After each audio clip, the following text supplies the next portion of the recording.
মুর্শিদাবাদের সুতির উমরাপুরের দিকে নজর রাখতেই হচ্ছে। একেবারে হৃদয় বিদারক যে খবর উঠে আসছে, আপনাদের আরও একবার জানিয়ে রাখি, রয়েছে সেই এলাকায় বসতবাড়ি, রয়েছে পাকা বাড়ি, নেই রাস্তা।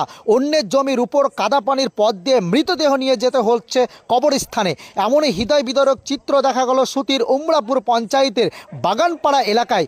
স্থানীয় সূত্রে জানা যায়, শুক্রবার সকালে বাগানপাড়ার বাসিন্দা মতিবুল নামের এক ব্যক্তি দাফনের জন্য পশ্চিমপাড়া কবরস্থানে নিয়ে যাওয়ার সময় এই করুণ পরিস্থিতির সম্মুখীন হন তার পরিবার, পরিজন, প্রতিবেশীরা। গ্রামে কোনো পাকাপোক্তা রাস্তা না থাকায় দীর্ঘদিন ধরে ভোগান্তির শিকার স্থানীয় মানুষজনের, কিন্তু প্রশাসনের দৃষ্টি সেখানে পৌঁছায়নি আজও। অভিযোগ, বহুবার সংশ্লিষ্ট পঞ্চায়েত কর্তৃপক্ষে রাস্তা নির্মাণের দাবি জানানো হলেও আশ্বাস ছাড়া মেলেনি কোনো কিছু স্থায়ী সমাধান। ফলে বর্ষাকালে এলেই গোটা এলাকায় কাদায় মাখামাখি ও জলমগ্ন হয়ে পড়ে। আর এই হৃদয় বিদারক ছবি ইতিমধ্যে নেট দুনিয়ায় ভাইরাল হয়েছে।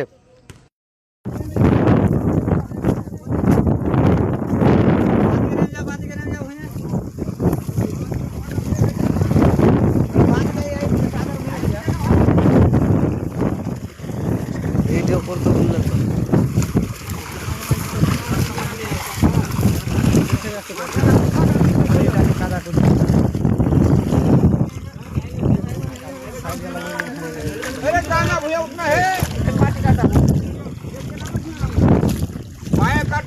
তো পায়ে কাটো তাহলে ভয় থাকবে না।